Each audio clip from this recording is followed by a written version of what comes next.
खबर शामिल करते हैं हाफिजाबाद से, जहां से हमारे नुमाइंदे मोहम्मद सुहेल नईम की रिपोर्ट के मुताबिक हाफिजाबाद थाना काले की मंडी पुलिस की कार्रवाई। असला की नुमाइश करके इलाके में खौफ व हरास फैलाने वाले 5 मुलजिम गिरफ्तार।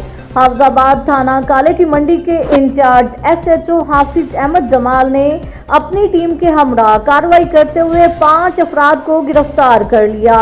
गिरफ्तार मुलजमान से जदीद असला बरामद करके मुकदमा दर्ज कर लिया।